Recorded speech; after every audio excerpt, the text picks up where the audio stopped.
Merci beaucoup, vous qui nous suivez en ce moment. Je sais que vous êtes fidèles à notre centre de la bonne nouvelle. Soyez confortables où que vous soyez, comme vous voulez suivre la parole de Dieu, que je vais partager avec vous ce dimanche. Je suis votre humble serviteur, votre bien-aimé dans la parole, qui aime travailler la parole avec vous, Emmanuel Mayolo Ntambo, gardien du temple de l'ACVV Maisonnée de Dieu. Ce dimanche, je vais vous enseigner sur un sujet de la vie courante. Les meilleures cargaisons arrivent sur les mers tranquilles. Cette parole, certainement, comme à vous, autant que moi, nous rappelle un grand homme dans la recherche biblique, dont moi, personnellement, je garderai le mérite en mémoire à jamais. Ce grand homme nous a ouvert beaucoup de portes dans la connaissance de la parole de Dieu, le docteur Victor Paul Wewel. Allez avec moi dans le livre de Lamentations.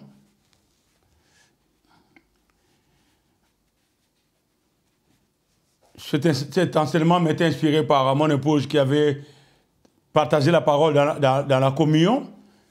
Et j'ai été touché par son enseignement. Et cette partie des Écritures m'a interpellé. J'ai dit, j'aimerais partager cette partie des Écritures. Les meilleures cargaisons arrivent sur les mers tranquilles. Allons dans Lamentation 3. Le livre de Lamentation est intitulé dans la plupart des Bibles, Lamentation de Jérémie. Et dans les canons juifs, il était anonyme. Le texte lui-même ne porte aucune indication de l'auteur. Mais cependant, la tradition juive attribue ce livre à Jérémie. Lamentation 3, le verset 25 et le verset 26. L'Éternel a de la bonté pour qui espère en lui, pour l'âme qui le cherche. Le verset 26, il est bon d'attendre en silence le secours de l'Éternel. Merveilleux. Les meilleures cargaisons arrivent sur les mers tranquilles. L'Éternel ici, c'est Jéhovah Jireh. Le mot Jéhovah, c'est l'Éternel Dieu en rapport avec sa créature. Dieu et les hommes. L'Éternel, ici, c'est Jéhovah Jireh, qui veut dire, la signification, c'est l'Éternel qui pourvoira. Par sa bonté, il exauce la prière de celui qui attend de lui. Dieu pourvoira. Dans sa bonté, il agit toujours en faveur de celui qui attend quelque chose de lui, comme un père aimant. Le mot « espère » ici ne veut pas dire espoir, car l'espoir est basé sur l'homme. L'espoir peut décevoir, car il s'appuie sur du matériel. Je veux, j'attends. Ça c'est, on a l'espoir, et souvent l'espoir déçoit, car il est fondé, il repose sur des promesses des hommes, sur quelque chose qui n'a pas de garantie. Et ici, l'Éternel a de la bonté pour qui espère en lui. Le mot « espère » ici n'a rien à voir avec l'espoir, tel que je viens de vous le dire. Espère ici s'apparente avec la croyance. L'Éternel a de la bonté pour qui croit en lui.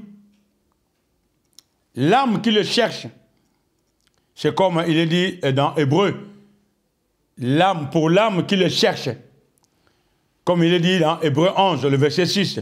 Or, sans la foi, il est impossible de lui être agréable, car il faut que celui qui s'approche de Dieu croit que Dieu existe et qu'il est le rémunérateur de ceux qui le cherchent. Voilà. de ceux qui les cherchent. Merveilleux. Beaucoup de gens pensent qu'ils croient, mais ils ne savent même pas ce que c'est la croyance en Dieu. Ah, moi je crois en Dieu. Moi je suis un croyant. Mais ils ne savent même pas ce que c'est la croyance. Observez-les bien, ces gens-là, qui disent toujours, moi je crois. Toi tu crois, je crois en Dieu. Observez-les bien. Vous ne les entendrez parler de Dieu que quand ils ont des problèmes. Il dit, il croit. Comme ça. Vous les entendrez parler de Dieu que quand ils ont des problèmes. Quand ils sont malades. Ou quand ils cherchent quelque chose. Là, vous entendez, moi je crois. Mais quand tout va bien, ils parlent superficiellement de Dieu, pour certains. D'autres ne parlent même pas de Dieu. Et ici, je rappelle bien, les meilleures cargaisons arrivent sur les mers tranquilles. L'Éternel a de la bonté pour qui espère en lui, pour l'âme qui le cherche. Et ici, qui le cherche ici, c'est ceux qui croient d'abord que Dieu existe. Vous avez compris la nuance? Quand tout va bien, ces gens-là ne parlent pas de Dieu. Quand ça va mal, mon Dieu, my God.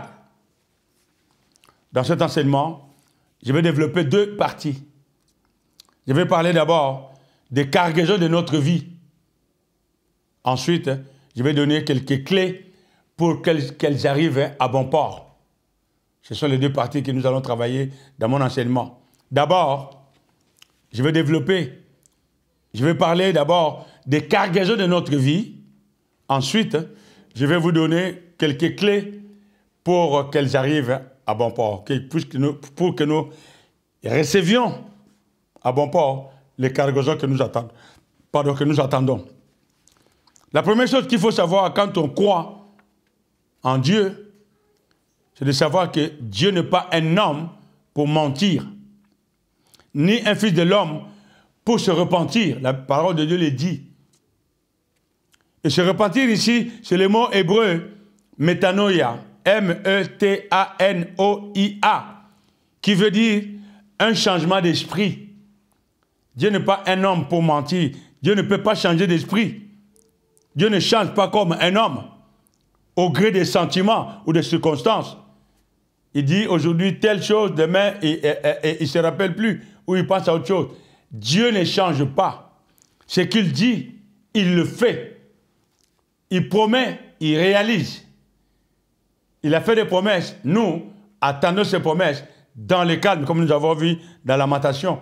Ne vous lamentez pas. C'est ce que nous sommes en train de voir aujourd'hui. Les mers cargaisons arrivent sur les mers calmes, sur les mers tranquilles. C'est merveilleux. Les cargaisons de notre vie sont toutes nos attentes.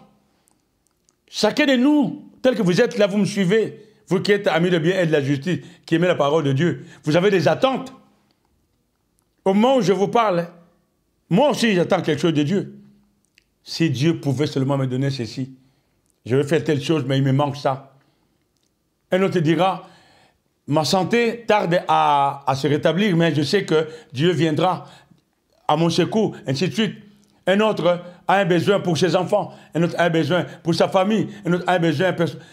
Nos besoins, nos attentes sont nombreuses. Et chacun de nous attend des cargaisons à bon port. Ça, ce sont les attentes de notre vie. Jamais vous ne verrez quelqu'un qui vous dira qu'il veut volontairement vivre dans la misère. Impossible. Chacun attend quelque chose de Dieu. Plus particulièrement, une belle vie. À défaut d'être riche, mais au moins un minimum vital pour vivre. Comme Salomon disait, ne me donne pas trop de richesses, sinon je vais te régner. Ne me donne pas non plus la pauvreté, sinon je vais te maudire. Les justes minimums, les justes milieux pour vivre, c'est tout ce que chacun de nous attend. Si Dieu donne la richesse au-delà de ce que j'attends, alléluia. Ah, moi, si Dieu me fait riche aujourd'hui, tel que je connais, je me connais, je dirais Dieu merci beaucoup. Je partagerai aussi, peut-être. Dieu seul sait, chacun de nous attend. Donc les cargaisons, ce sont nos attentes à chacun de nous. Le souhait de tout le monde est de vivre une belle vie. Si quelqu'un pense le contraire, observez bien, il doit être malade. D'autres pensent à vivre excessivement au-delà de ce qu'un homme peut vivre par rapport à son niveau d'études, par rapport à sa vie, par rapport à ses moyens, par rapport à sa force. Ils deviennent fous parce qu'ils cherchent d'autres moyens, d'autres dieux. Il pleure, il pleure, il pleure, il pleure, il se lamente, il manque de patience. Il va toucher là où il ne touche pas. La vie en prison, à vie, il devient fou. Allons dans Matthieu. Matthieu 6. Pour que tout ceci arrive, que nous attendons de Dieu, il faut savoir faire des priorités. Chacun de nous a des attentes, a des cargaisons qu'il entend ou qu'il souhaite, qu'il veut voir, qu'il croit voir arriver dans sa vie. Mais il faut savoir faire des priorités. C'est important dans la vie, car si quelqu'un ne fait pas de priorités, ou qui ne planifie pas ses priorités, il finira sa vie à tâtonner. Un coup, il peut réussir. Il va dire par hasard. Il ne dira même pas c'est Dieu. Ah, par hasard. Mais souvent, on tâtonne, on pleure. Parce qu'on ne fait pas de priorités. Matthieu 6, verset 3 dit ceci.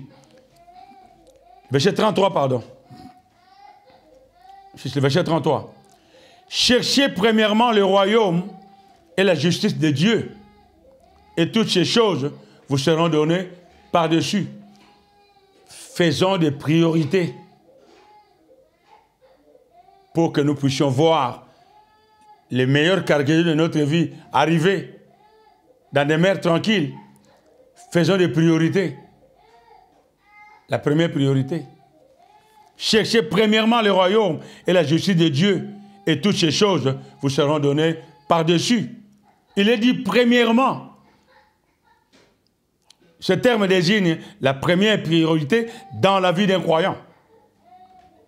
Premièrement veut dire, avant toute chose, d'abord, Dieu. Proverbe 16, le verset 3 dit ceci. Recommande ton sort. Recommande à l'Éternel tes œuvres et tes projets échoueront. Je sais que vous avez dit non. Recommande à l'Éternel tes œuvres et tes projets réussiront. C'est la parole de Dieu. Nous avons déjà travaillé l'enseignement les dimanches passés sur homologuer, de dire ce que la parole de Dieu dit, de croire ce que la parole de Dieu dit et de vivre, de mettre en pratique ce que la parole de Dieu dit, et nous verrons les meilleures cargaisons arriver, sûr et certain, dans la patience, dans le calme, comme nous voyons dans Lamentation. Nous allons y revenir. Donc ceci, ce qui veut dire que recommande à l'Éternel tes œuvres et tes projets réussiront. Celui qui veut recevoir de Dieu doit mettre Dieu à la tête de ses projets. Pas XY, pas n'importe. D'abord Dieu. Soumets ton projet à Dieu et laisse Dieu te guider dans les projets. Tu réussiras, sûr et certain. Ici, nous parlons de cargaison, s'il vous plaît. Alors, travaillez un bel exemple dans les livres des chroniques. Les cargaisons, les meilleures cargaisons arrivent à bon port, à destination, dans les mers tranquilles, en mettant d'abord Dieu en premier dans nos projets. Sûr et certain, ils arriveront. Le contraire, regardez dans 2 Chroniques 20, les versets 33, 35, jusqu'au verset 37.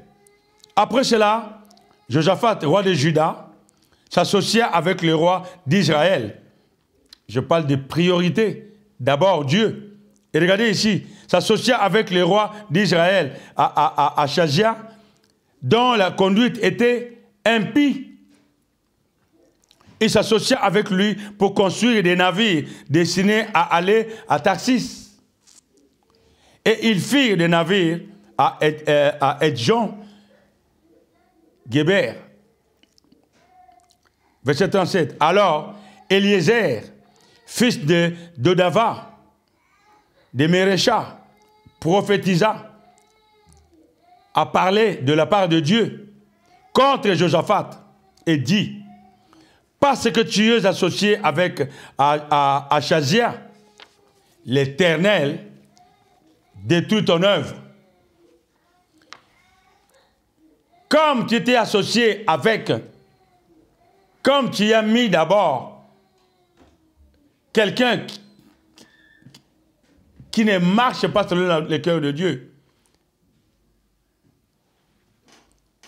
Dieu détruit ton œuvre. Conséquence, et les navires furent brisés et ne purent aller à Tarsis. Merveilleux. Exemple, l'homme a toujours tendance à mettre Dieu en dernier pour s'en rappeler que quand les choses tournent mal, les meilleures cargaisons arrivent sur le mer tranquille. Vous pouvez voir cet enseignement dans notre site www.acvv.org. Visitez notre site, il y a plein d'enseignements que vous pouvez y trouver. Quand les choses tournent mal, c'est là où les gens commencent à penser à Dieu. Jamais avant. Et souvent, c'est trop tard. Dieu nous parle d'une manière ou d'une autre. Mais nous faisons ça. Quand ça cloche, my God, oh mon Dieu. D'autres disent même, c'est Dieu là ne m'en parlait même plus. C'est là où vous entendez que Dieu n'existe pas. Ou que Dieu est injuste. Ou que Dieu est méchant. Il y a des croyants qui sont prêts à s'associer avec n'importe qui pour réussir. Il est dit ici, car il s'est associé, je l'ai bien dit, avec quelqu'un qui était, au fait, avec des impies. Entre parenthèses, quelqu'un qui ne reflète pas la pensée de Dieu. Quelqu'un qui n'est pas en relation avec Dieu. Et si tu n'es pas avec Dieu, tu es avec un autre. Que je ne cite pas les noms, que vous connaissez, c'est l'un ou l'autre. Et ici, il y a des croyants qui sont prêts à s'associer avec n'importe qui pour réussir. Quitte à conclure un pacte avec le mal. Il est croyant. Mais tellement il veut réussir, il met la parole de côté. D'abord, dis-moi, je suis prêt à tout. Mais là, je veux. Et ils vont voir. Je veux leur prouver que. D'accord, ils vont voir, d'accord. Crois Dieu, sois honnête. Ne te mets pas sur le chemin des méchants. Ok. Mais souvent, ils font des pactes avec le diable. Je ne vais pas développer trop. À ce moment-là, Dieu n'entre pas dans cette affaire. Tu ne mets pas Dieu en premier, tu mets autre chose. Oublie Dieu. Les navires vont se briser. Ils n'arriveront jamais à bon port. Le titre de mon enseignement parle des meilleures cargaisons. Les meilleures cargaisons arrivent sur les mers tranquilles. Je ne dis pas les cargaisons. Dieu ne veut que du meilleur pour nous, ses enfants. Mais pourquoi nous vivons toujours malheureux? C'est ça. Heureux les pauvres, car ils hériteront les pauvres. Et ceux qui vous disent comme ça, ils vivent comme des rois. Frigo plat. Ils manquent de rien. Mais vous, quand vous venez leur demander quoi que ce soit, revenez demain. Et encore, des miettes. Il ne s'agit pas de n'importe quelle cargaison que Dieu peut faire arriver ou que nous croyons, pas nous espérons, que nous croyons arriver dans notre vie. J'ai classé ces cargaisons en deux catégories. La catégorie spirituelle et la catégorie matérielle. Dans la catégorie spirituelle, les meilleures cargaisons que nous voulons voir arriver doivent être les fruits de l'esprit. Je vous ai montré tout à l'heure quelque chose par rapport à ceux qui se détournent de Dieu et les conséquences. Les meilleures cargaisons dans les priorités. Dieu est esprit. Que pouvons-nous d'abord attendre de Dieu si ce n'est les fruits de l'esprit? les meilleures cargaisons. Nous devons nous préparer pour les recevoir. Ce sont les fruits de l'esprit. Et quand je vous avais enseigné le dimanche passé sur comment préparer pour recevoir les cargaisons de Dieu, sur le petit livre que j'ai intitulé « Ouvrier avec Dieu ». Préparons-nous pour recevoir les meilleures cargaisons. C'est là que je reviens maintenant. Nous devons nous préparer pour recevoir les fruits de l'esprit. Nous devons nous préparer pour les recevoir. Nous n'espérons pas pour les recevoir. Nous croyons les recevoir. Lamentation. Nous n'espérons pas les recevoir. Nous croyons les recevoir. C'est très important. C'est Dieu qui les remplit en nous. Et ils produisent leur effet dans notre vie. Les fruits de l'esprit, Dieu les remplit en nous. Rappelez-vous, afin qu'il vous donne, selon la richesse de sa gloire, d'être puissamment fortifié par son esprit dans l'homme intérieur. Nous sommes puissamment fortifiés dans l'homme intérieur par le Saint-Esprit en manifestation. C'est Dieu qui remplit ces choses-là en nous. Ça produit des effets dans notre vie. Vous voyez? Ils se produisent dans nous. Dieu nous a donné le Saint-Esprit. Il produit des fruits de l'Esprit. C'est vraiment merveilleux.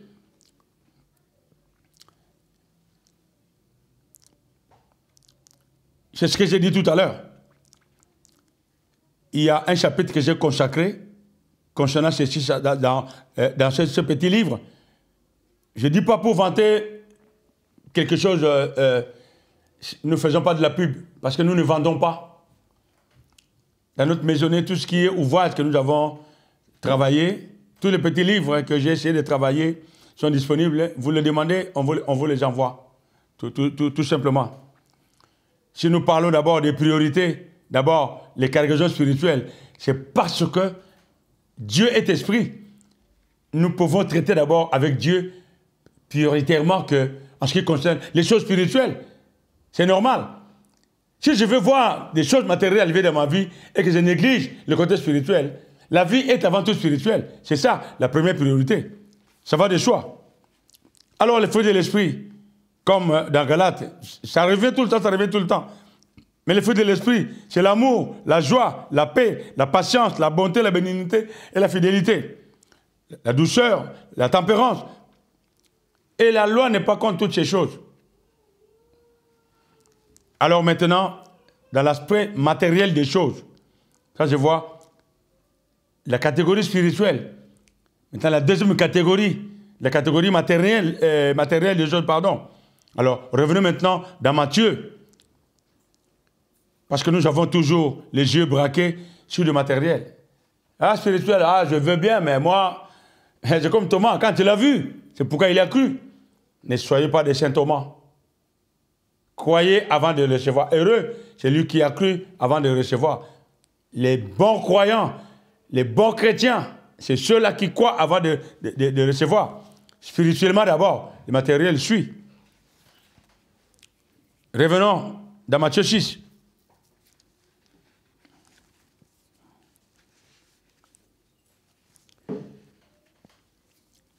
Matthieu 6, le verset 25. C'est pourquoi je vous dis, ne vous inquiétez pas pour votre vie de ce que vous mangerez, ni pour votre corps de quoi vous serez vêtus. La vie n'est-elle pas plus que la nourriture, et le corps plus que les vêtements? Regardez les oiseaux du ciel. Ils ne sèment ni ne moissonnent, et ils n'amassent rien dans les greniers, et votre Père Céleste les nourrit. Ne valez-vous pas beaucoup plus qu'eux? Verset 27. Qui de vous, par ses inquiétudes, peut ajouter une coudée à la durée de sa vie? Et pourquoi vous inquiétez au sujet du vêtement? Pourquoi? Ça, c'est Dieu qui demande. Considérez comment croissent les lys des champs. Ils ne travaillent ni ne filent. Cependant, je vous dis que Salomon même, dans toute sa gloire, n'a pas été vêtu comme l'un d'eux. Quelle beauté! Si Dieu revêtit ainsi l'herbe des champs qui existe aujourd'hui et qui demain sera jetée au four, ne vous vêtira-t-il pas à plus forte raison? Gens de peu de foi. Ne vous inquiétez donc point et ne dites pas que mangerons-nous, que boirons-nous, de quoi serons-nous vêtus? Car toutes ces choses, ce sont les païens qui les cherchent. Votre Père Céleste sait que vous en avez besoin. C'est pourquoi le verset 33, par lequel j'ai commencé, dit: alors, faites votre priorité, cherchez premièrement le royaume et la justice de Dieu, et toutes ces choses, toutes les cargaisons de notre vie que nous attendons, toutes nos attentes, tous nos besoins, arriveront à bon port. Je sais que vous comprenez, vous qui êtes étudiants matures dans la parole. Vous comprenez maintenant. Dieu sait que nous avons besoin de nous vêtir. Dieu sait que nous avons besoin de manger, de boire. Dieu sait que nous avons besoin d'une belle voiture, d'une belle maison, de beaux enfants, une belle femme, de beaux enfants. Tout ça, Dieu sait. Cherchez premièrement les royaumes et la justice de Dieu. Produisez d'abord des fruits de l'esprit. Demandez d'abord à Dieu de vous remplir des choses spirituelles. Le matériel, Dieu sait que vous en avez besoin, il vous donnera. Plus vous êtes rempli spirituellement, plus vous êtes proche de Dieu. Un parent, un exemple, celui qui fait toujours la volonté de son père, le père n'hésite pas à donner quand l'enfant demande. Celui qui est toujours éloigné de son père par sa conduite, il reçoit difficilement de son père. Il reçoit toujours, sûr, hein, un bon parent, il donne toujours. Mais pas aussi vite que celui qui est proche de son père. Illustration, vous avez compris.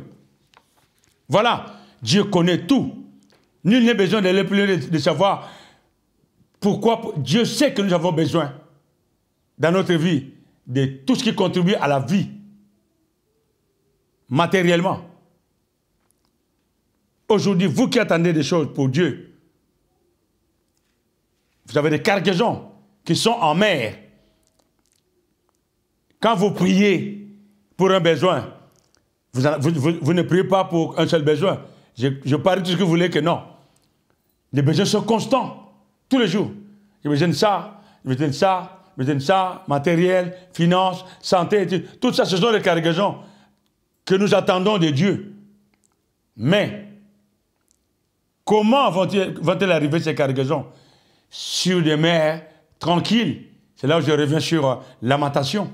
Sur des mers tranquilles. Regardez le psaume 121.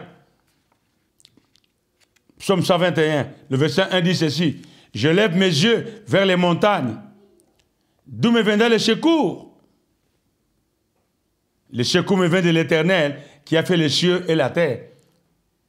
Le secours ne me viendra pas des foulards ou Songolo. Le secours dans mes besoins, dans mon manque, viendra de l'Éternel qui a fait les cieux et la terre. Selon les textes originaux, ce verset devait se lire: lèverai-je mes yeux vers les montagnes? Parce que là, il est écrit: je lève mes yeux vers les montagnes. D'après les textes originaux, ce verset se lit: lèverai-je mes yeux vers les montagnes? Ça veut dire que les montagnes font allusion à l'homme, au monde. Lèverai-je mes yeux vers le monde pour recevoir ce que j'attends de Dieu? C'est ça que ça veut dire.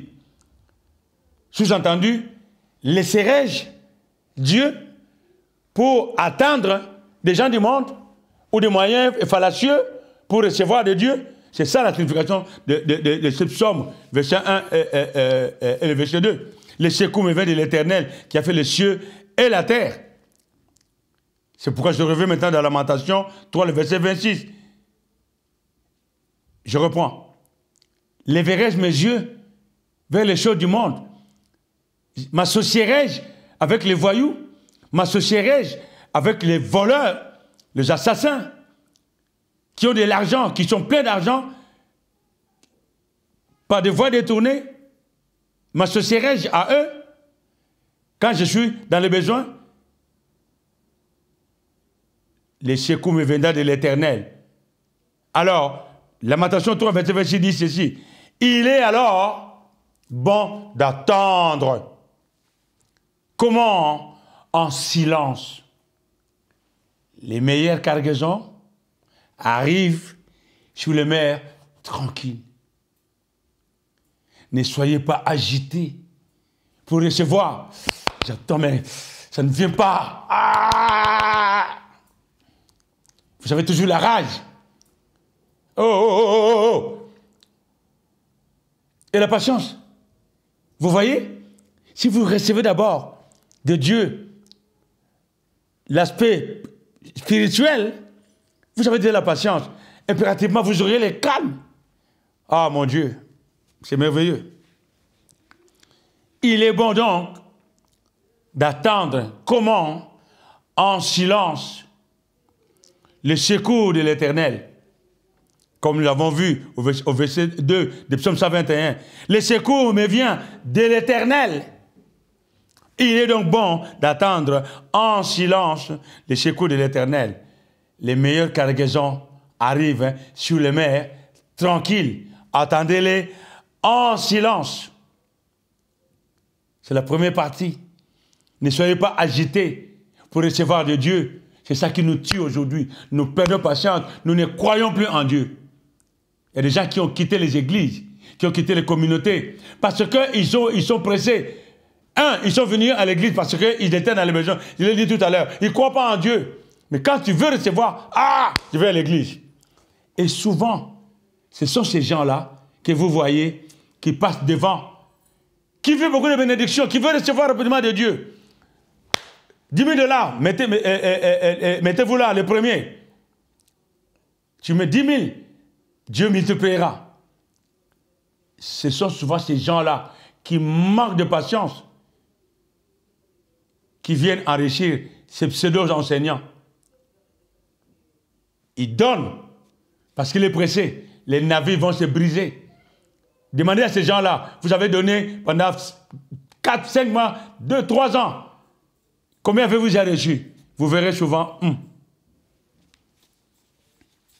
il est bon d'attendre en silence le secours de l'Éternel. Et la première clé qui ressort maintenant de Lamentation 3, verset 26, parmi les 4. En fait, Jérémie 3, verset 26, ressort 4 les clés que nous allons travailler. C'est là où je suis à la deuxième partie de mon enseignement. Nous allons travailler 4 clés. 4 clés qui nous aideront à recevoir les meilleures cargaisons de notre vie. La première clé, c'est reconnaître la bonté de Dieu. Vous voyez? Toujours Dieu. Reconnaître la bonté de Dieu. Je prends l'exemple de Job, qui a vécu de la richesse à la pire des pauvretés. Vous connaissez l'histoire. Mais il est resté reconnaissant à Dieu. Il est resté intègre. Mes amis, vous qui êtes amis de bien et de la justice, même il vous arrive malheur, au plus bas niveau du malheur, ne maudissez jamais Dieu. Je vous ai partagé une expérience sur ma propre vie. J'étais prêt à me suicider. Au niveau où j'étais, j'ai dit que je tombe aussi bas que ça. La vie n'avait plus de sens. J'ai dit, il est temps que je meure. Je n'ai pas maudit Dieu. Et ce que j'ai reçu, j'ai vécu personnellement. Chacun de nous peut vivre une expérience comme ça. Ne maudissez pas Dieu comme Job l'a fait. Job 42.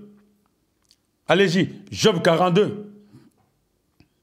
Je sais que vous y êtes. Vous êtes des enseignants assidus et rapides et matures. Le verset 1. Job répondit à l'Éternel et dit, je reconnais que tu peux tout. Première clé, soyez reconnaissants. Je reconnais que tu peux tout et que rien ne s'oppose à tes pensées. Rappelez-vous les enseignements passés. Mes pensées doivent être les pensées de Dieu. Nos voix doivent être les voix de Dieu. Ne suivez pas les gens, la voix des impies. Ne vous associez pas à des impies pour réussir. S'associer à des impies ne veut pas seulement dire que faire alliance avec eux dans un COP, comme nous aimons bien dire, dans un COP. Non. Même dans votre intelligence, vous-même, vous vous prostituez dans votre intelligence pour aller faire quelque chose qui ne bénit pas Dieu, pour avoir de l'argent. Attention, les meilleures cargaisons arriveront quand vous êtes tranquille. Vous posez les fruits de l'esprit dans la patience, elles arriveront à coup sûr. Priorité première, soyez reconnaissants à Dieu. Merveilleux. La deuxième clé, tiens, j'y arrive. Vous êtes reconnaissant à Dieu, vous avez la patience. À part la parole de Dieu, même dans la vie de tous les jours, moi dans ma culture, du pays d'où je viens, je suis du sang royal autant que vous, en Christ. Mais dans la vie des cinq sens, nous avons appris, quand vous avez du sang royal, vous ne voulez pas être agité. Les gens qui sont des familles royales, vous ne les verrez pas agités bêtement. C'est impossible. C'est des gens qui ont de l'assurance. Combien, à fortiori, vous et nous et moi qui sommes du sang royal en Jésus-Christ, ne serions-nous pas calmes pour recevoir de Dieu? Nous savons que nos meilleures cargaisons sont déjà là. Ils arriveront à bon port. Soyez tranquilles, calmes. La deuxième clé, la patience. Si Dieu nous a remplis de patience, c'est un fruit de l'esprit, comme je l'ai dit. Elle doit produire ses effets. Sûr et certain. C'est comme une semence plantée en nous, dans une bonne terre. Elle produira des fruits. La patience, c'est un fruit de l'esprit. Elle produira. La cargaison arrivera. Quand nous sommes patients, nous avons la paix. Il faut savoir attendre dans la vie. Il est bon d'attendre dans la vie. Attendre ici, c'est le mot hébreu kiva. Q-I-W-A-H. Qui est employé dans le sens particulier de tenir à la vie. Si tu tiens à la vie, tu dois être patient. Si tu n'es pas patient, du mot hébreu kiva, tu sais qu'est-ce que tu dois faire?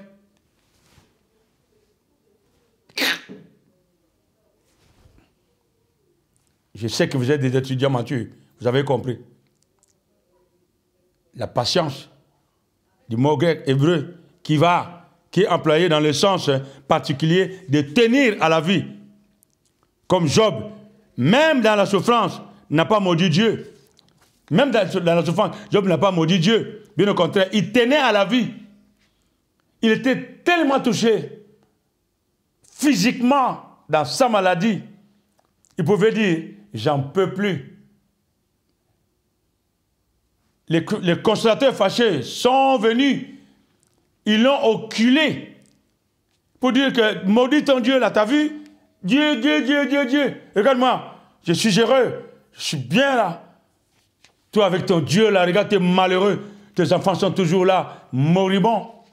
Maudit Dieu, dit, viens, moi, je te montre mon Dieu à moi. Il te donnera comme moi.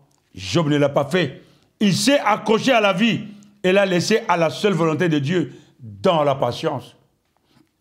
Merveilleux, vous voyez. Job 6, le verset 11, dit ceci. Pourquoi espérer quand je n'ai plus de force? Pourquoi espérer? Ici, c'est de l'espoir. Pourquoi espérer encore dans les choses du monde? J'avais plein de richesses aujourd'hui. J'ai rien. J'ai tout perdu. Même ma santé physique. Pourquoi espérer? Pourquoi attendre quand ma fin est certaine? Il était presque à la fin, il voyait déjà la mort. Il a dit dans son cœur, je ne maudirai pas Dieu.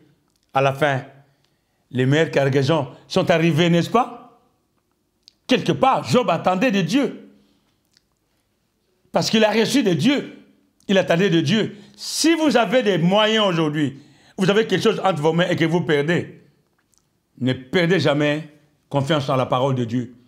Homologué, nous l'avons déjà enseigné.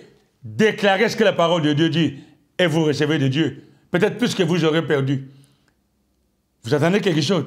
Dieu fera arriver à bon port Si vous êtes reconnaissant à Dieu, première clé. Si vous êtes patient, deuxième clé. Et allons maintenant à la troisième clé. C'est le gros. Le silence.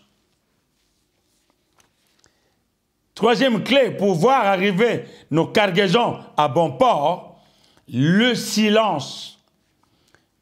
Ne vous lamentez pas toujours comme un incrédule. Ne parlez pas trop quand vous êtes dans les difficultés. Un croyant ne doit pas trop pleurer, ne doit pas trop parler, ne doit pas trop se lamenter. Oh. Vous le voyez même dans la rue. Il commence à parler lui-même. Il dit, mais un croyant ne doit pas être comme ça. Attention. Ne parlez pas trop quand vous êtes dans des difficultés. Ne criez pas quand Dieu vous fait attendre. Quand Dieu vous fait attendre dans ses promesses. Ne criez pas. Ne devenez pas nerveux. Ne commencez pas à chercher sur Internet comment recevoir de l'argent rapide. Ah, attention. La troisième clé. Les gens ne veulent même pas savoir si vous êtes dans le manque. On avait l'habitude quand on vous demande, ça va, mais vous savez, depuis des années, j'ai toujours... ça va, mais à ce moment, ça fait au moins 6 mois, on mange à peine du riz blanc, vraiment. L'année d'après, tous la même chose. Finalement, on dira, mais mon gars, arrête d'aller à l'église. Depuis que je te connais, tu fais que pleurer. Et puis chaque fois que tu es avec des gens, tu parles de tes difficultés. Tu crois que ceux à qui tu parles, ils n'en ont pas. Mais dimanche avec ta Bible. Et puis vous verrez souvent ces gens-là ne s'habillent plus bien. Ils te disent, d'abord, Dieu, je vais mettre quoi? La chemise que j'ai portée, la semaine passée, elle est déchirée. Tu me donnes même pas. Il met n'importe quoi, il va à l'église. Même à l'église, c'est toujours triste. Quand tu commences ceux qui le font dans certaines congrégations, où il faut chacun maintenant, il faut que chacun prie, présente ses besoins à Dieu, présente ses cargaisons à Dieu. Le vacarme que vous entendez là, jamais vu. Et lui, là, quand il commence à parler, même les voisins oublient même leurs propres besoins. Ils n'entendent que ses besoins. Cette voiture-là, Dieu la veut. Oh là, oh là, oh là, oh là, oh là, oh là. Dieu a dit, dans le silence. C'est pourquoi dans notre maisonnée, c'est que nous avons appris la parole, toi tu m'as divisé. À ce moment-là, je parle en langue. Aspect spirituel des choses. Je parle en langue. Au moment où je dis que chacun présente ses besoins à Dieu, on n'a pas besoin de crier. Parle en langue. Mais il y a des moments où nous devons aussi parler en langue, où nous devons crier pour que nous entendions ce que nous disons. Ça peut arriver, la parole de Dieu dit dans Romains. La foi vient de ce qu'on entend, et de ce qu'on entend vient de la parole de Dieu. Vous déclarez ce que vous voulez. Vous vous entendez vous-même et vous croyez. Homologuez, vous déclarez et vous croyez. Ça peut aussi arriver. Mais arrêtez de vous lamenter tout le temps. Troisième clé, le silence. Si vous ne gardez pas le silence, ça peut nuire à vos propres promesses. Car nous sommes faibles, vous savez. Nous sommes faibles, nous sommes des hommes, nous sommes faibles. Ça peut nuire à notre vie. Un proverbe de mes ancêtres dit que c'est à cause de cela, de manque de silence et de patience, que le crabe a manqué la tête. J'ai déjà enseigné ça une fois. Si les croyants de l'ACVV maisonnée doivent se rappeler, le crabe, c'est l'un des rares animaux qui n'ont pas de tête. Ils sont allés voir le bon Dieu, pourquoi je n'ai pas de tête? Ce n'est pas le sujet du jour. Ils ont manqué la tête. Dieu leur a dit, je ne t'ai pas encore donné. Mais tu cries déjà, le monde entier doit savoir que toi, demain, tu auras la tête. Tu ne laisses pas dormir les gens. Tu manques de patience, tu manques de maîtrise. Le silence, tu ne sais pas, tu parles partout. Il est mieux que tu sois comme ça. Tu n'as pas la tête et tu es comme ça. Si tu te donnes la tête, tu vas acheter le monde entier. Non, non, non. C'est pourquoi le crabe a manqué la tête. Vous voulez être un crabe. Vous voulez être un crabe. Continuez à crier quand vous êtes dans les besoins. Vos cargaisons n'arriveront pas. Ils n'arriveront pas. Elles n'arriveront pas. Attention. Un croyant doit apprendre la discrétion. Le silence et la patience vont de pair. Celui qui ne garde pas le silence dans ses attentes, c'est qu'il a perdu la patience. N'enviez pas les gens. N'enviez pas les gens. Quand vous attendez votre cargaison, vous manquez la patience, vous manquez de silence. Vous commencez à parler, même quand il ne faut pas parler. Ça me rappelle rapidement, j'ai entendu ça il n'y a pas longtemps, ce parent-là qui enviait toujours la richesse de son voisin. Parce que lui, il avait fait des grandes études. Il était un fonctionnaire de l'État. Mais dans nos pays, ou dans certains pays, les fonctionnaires, même dans les pays développés, regardez les salaires des grands enseignants, même dans les pays comme la France où nous vivons, en Europe, comme les enseignants, beaucoup sont toujours ceux que les salaires un peu... Et ce gars-là, il était dans la fonction publique. Et son voisin avait aucun niveau. Il n'avait pas fait d'études, mais il était bien lancé. Et le voisin, à force, commençait, il a manqué de patience, il a manqué d'amour, le fruit de l'esprit, il a manqué de bonté, de considérer son voisin, il commençait à parler du mal de son voisin. Voilà, manque de patience, et le silence s'est rompu. Il commençait à parler du mal de son voisin. Chaque fois, il était là, devant la porte, avant d'aller au boulot, et les enfants qui venaient, papa, ma petite pièce pour l'école. Il commençait à mettre la main dans la poche pour ressortir la petite pièce. Et puis, il voit les voisins qui sortent la voiture de son garage. L'enfant attendait la pièce, lui sur la voiture, les voisins sur la voiture de son garage. Il arrête de donner la pièce, il regarde. Il dit, regarde-moi ce vaurien-là. Regarde-moi cet illettré là. Il grince les dents. Un illettré là. Après, il donne la pièce à son fils. Il va à l'école. Tous les matins, il manque de patience. La bouche qui devait être cousue, qu'il attend sa promotion au niveau de son travail. Non, il manque de silence. Tous les matins. Papa, ma pièce. Attends. La voiture. Regarde-moi cet illettré là. Il grince les dents tous les jours. En fin de compte, rapidement, l'enfant entendait toujours. Regarde-moi cet illettré là. Un jour, il lui demande à l'école, qu'est-ce que tu veux devenir quand tu seras grand? Il a dit, moi je serai illettré. Vous nuisez même à votre propre entourage. L'enseignant a appelé son père. Mais attendez, comment se fait-il que cet enfant qui est aussi doué, intelligent aujourd'hui, commence à se projeter dans sa vie qu'il sera illettré? Sûrement il veut abandonner l'école. Le silence du parent a affecté l'enfant. Il veut être illettré puisque toi qui as étudié, tu as fait des grandes études, tu n'as rien. On est là toujours à failloter la pièce pour aller à l'école. Mais lui, il est illettré, lui qui est un vaurien. Il a la voiture, la maison, l'étage, le parking. Moi, je vais être un vaurien. Je vais être un illettré. Comme ça, je serai comme lui.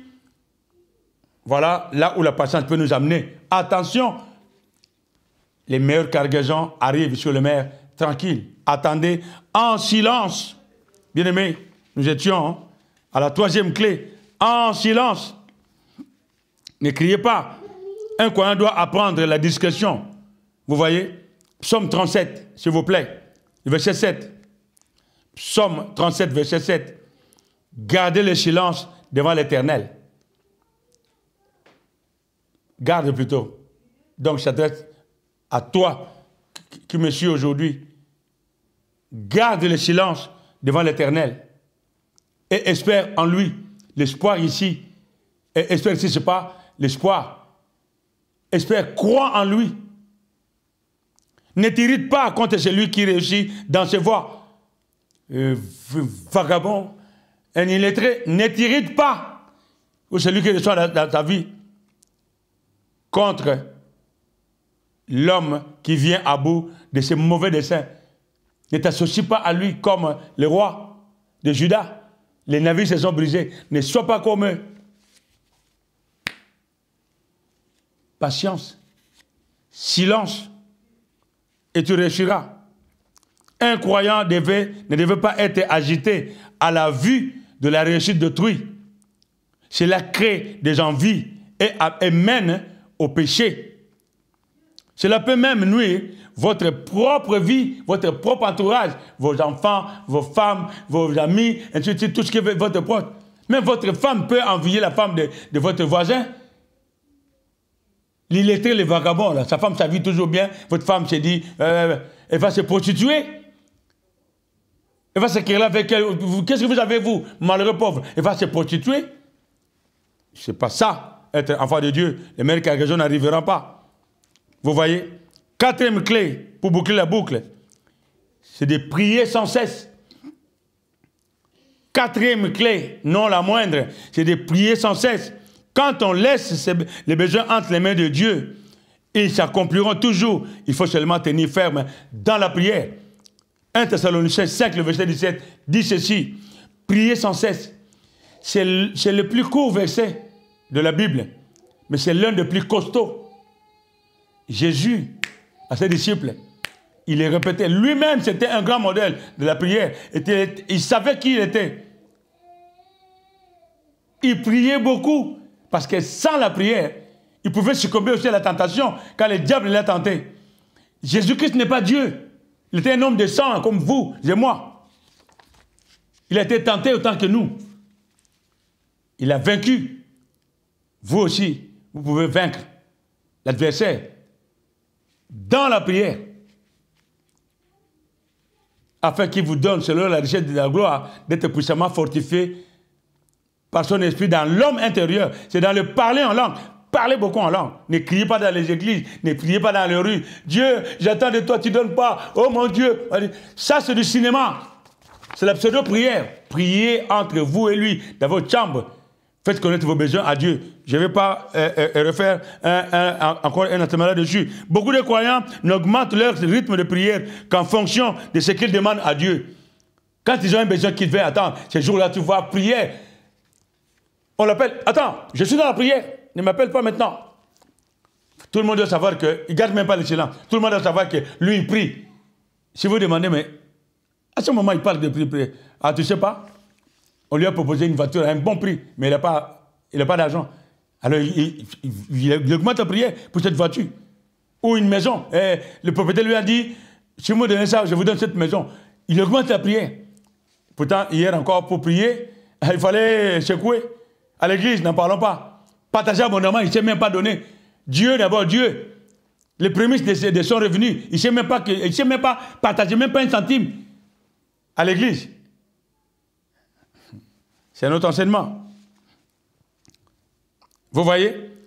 Il prie en fonction de ce qu'il demande à Dieu. Ce n'est pas un péché, bien sûr. Mais ce genre de prière risque de rester sans effet. Parce que les besoins ne sont pas parallèles aux désirs. Vos désirs ne sont pas parallèles à vos besoins. Vos mains sont agitées. Manque de patience, manque de silence, manque de priorité. Vous ne recevrez jamais de Dieu. Vous voyez? Ces prières-là sont sans effet, car elles s'accompagnent souvent de l'impatience et des incertitudes, et surtout de l'incroyance. Incertitude et inquiétude. Vous devenez inquiet. Quand vous êtes inquiet, vous êtes agité. Vous ne recevez rien du tout de Dieu. Philippiens 4, pour boucler la boucle. Philippiens 4. Merveilleux passage qui colle avec mon enseignement de cet après-midi. Vous allez dans notre site, vous trouverez tous nos enseignements sur papier. Ceux qui vont dans notre site, ils trouveront aussi les mêmes enseignements sur vidéo avec le lien. Nos ouvrages, ils sont dans notre site, vous les trouverez. Merveilleux. Philippiens 4.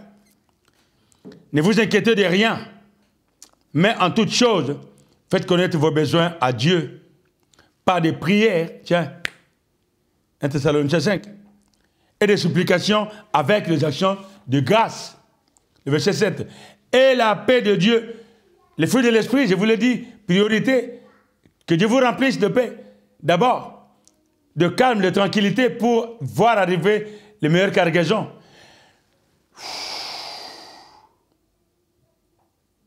Ils arriveront. Et la paix de Dieu qui surpasse de toute intelligence. Ce n'est pas votre intelligence qui va vous faire arriver les choses. Ne cherchez pas. Qui surpasse toute intelligence. Gardera vos cœurs et vos pensées en Jésus-Christ dans la paix. Les mers seront tranquilles et calmes et les cargaisons arriveront. Ainsi, Matthieu 6, le verset 27 dit ceci. Qui de vous, par ses inquiétudes, peut ajouter une coudée à la durée de sa vie? On a déjà travaillé ce passage, les derniers enseignements de dimanche. Qui de vous, par ses inquiétudes, peut ajouter une coudée à la durée de sa vie? Ou alors, qui de vous, par ses inquiétudes, peut faire arriver rapidement les cargaisons? Parce que lui, il est énervé, il a besoin d'argent, que Dieu doit le faire, que ça doit arriver à bon port aujourd'hui. Il dit, Dieu, si demain je n'ai pas mon argent pour acheter ma maison, Dieu, je ne te connais plus. Quand tu le dis, sors déjà de l'église. Oublie déjà Dieu. Tu es déjà sorti. Ce n'est pas ça que Dieu veut. C'est pour dire que, qui de la vie, qui peut ajouter une coudée à la durée de sa vie? C'est pour dire que personne ne le peut. Par sa volonté ou son impatience, changer la nature de Dieu. Quand vous savez que vous demandez ce que vous demandez, là j'ai conclu mon enseignement. Quand vous savez que ce que vous demandez est disponible, ça doit vous rappeler un grand homme dans la parole qui nous a enseigné. Quand vous savez ce que vous demandez, que ce que vous demandez est disponible, quand vous savez comment le recevoir, ce n'est pas en vous associant avec des impies, ce n'est pas à voler, ce n'est pas à tuer, ce n'est pas ceci. Quand vous savez comment le recevoir, en étant patient, en gardant les silences, mais en travaillant de vos mains. 2. 3. En sachant qu'en faire l'ayant reçu, les besoins et les désirs sont parallèles. Vous voulez un avion? L'avion est disponible, n'est-ce pas? Mais vous savez comment le recevoir? Mais qu'est-ce que vous allez faire avec un avion? Vous qui êtes avec moi là, vous voulez un avion, vous allez faire quoi avec? Vous avez besoin d'une moto pour aller là où vous travaillez, vous avez besoin d'une voiture. Mais vous tenez à avoir un avion. Mais vous êtes ici, vous habitez à Paris, vous travaillez à Versailles, vous voulez un avion. Est-ce que Dieu vous donnera un avion? Vous pouvez prier pendant 20 ans, vous n'aurez pas un avion. Vous allez perdre la patience. Vous allez perdre la paix. Vous allez perdre l'amour parce que vous pouvez tuer. Vous avez compris? Ah, merveilleux. 3 choses.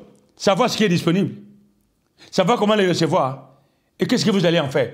Si ces 3 éléments sont réunis, ça veut dire que le désir et le besoin sont parallèles. Ça arrivera à bon port. Sûr. Peu importe le temps, ça arrivera à bon port. Habakkuk 2, le verset 3, conclut. Je le lis pour vous. Habakkuk 2, le verset 3.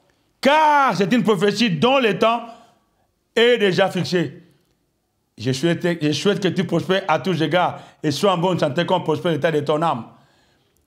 Dieu nous a déjà garanti la prospérité, et physique, spirituelle et physique et matérielle. Nous les aurons. C'est une prophétie, c'est écrit dans la Bible. C'est une prophétie dont le temps est déjà fixé par Dieu lui-même. Pas par votre force, pas par Dieu lui-même. Elle marche vers son terme. Et elle ne mentira point. Dieu n'est pas un homme pour mentir, ni un fils de l'homme pour se repentir de sa promesse. Il arrivera. Il ne mentira pas, car Dieu n'est pas un homme, je vous l'ai dit. Et si elle tarde, quand la mer est agitée, Dieu ne fera pas arriver. Vous êtes agité, vous ne savez pas ce que vous voulez. Si vous donne aujourd'hui une belle voiture, vous allez vous écraser. Vous ne conduisez déjà pas une voiture à 10 chevaux. Vous voulez une voiture à 40 chevaux, vous allez vous écraser. Dieu sait. Il attend. au large, le temps que les mers soient tranquilles. Vous êtes agité, ça ne viendra pas. Chut. Soyez calme. Elle marche vers son terme, elle ne mentira pas. Si elle tarde, attends-la, la promesse. Si elle tarde, attends-la, dans le calme, avec patience, sans agitation ni précipitation. C'est ça qui nous manque aujourd'hui, que nous ne recevons pas trop de Dieu. Nous sommes pressés de recevoir. Parfois, ce que nous cherchons n'est pas la volonté de Dieu. Parfois, ce que nous cherchons ne contribuera pas à notre vie. Ça peut même nous faire du mal. Ça peut même nous faire oublier Dieu. Soyez calme. La mer est agitée. Priez sans cesse. Dieu, donne-moi le calme. Je sais que tu es papa. Moi, je suis ton fils, bien-aimé. Tu me donneras. Mais je suis agité, Père. Donne-moi le calme. Dieu vous donnera. Dieu ne donne à ses enfants que le meilleur. Il est Jéhovah Jireh, l'Éternel, qui pourvoira. Soyez donc calmes. Attendez en silence, voir s'accomplir sa volonté de Dieu, la volonté de Dieu, tant que le plan spirituel, sur le plan spirituel que le plan matériel, il accomplira. Habakkuk 2:3, il accomplira. Ne vous prostituez pas en mélangeant votre croyance avec les pratiques maléfiques. Tu crois, tu pries, mais en même temps, tu vas mettre la main à côté. Ne mélangez pas votre croyance avec les pratiques maléfiques et diaboliques de ce monde pour réussir. N'enviez pas les gens, car Dieu ne prendra jamais plaisir à votre réussite. Déclarez ce que la parole de Dieu dit. Ce à quoi vous avez droit, Dieu vous donnera. Au lieu d'aller à gauche, à droite, au contraire, cherchez Dieu. Tenez ferme dans la patience, car Dieu accomplit toujours ses promesses. Peu importe le temps que durera la nuit, le soleil apparaîtra. Pour vous qui me suivez aujourd'hui, je sais que vous avez plein de projets. Pour beaucoup, ça fait des années qu'ils entendent. Ils sont presque au bord. Ils sont presque au bord de dire que c'est fini, je n'aurai pas. Ceux qui sont malades, qui ne guérissent pas. Ceux qui n'ont pas d'enfants. Ceux qui ne se marient pas. Ceux qui ne trouvent pas de travail. Plein de choses que je peux vous citer. La patience commence à manquer. Revenez à Dieu. Homologuez la parole. Dieu, qui est plein de bonté, qui vous appelle son bien-aimé, fera arriver à bon port toutes vos cargaisons.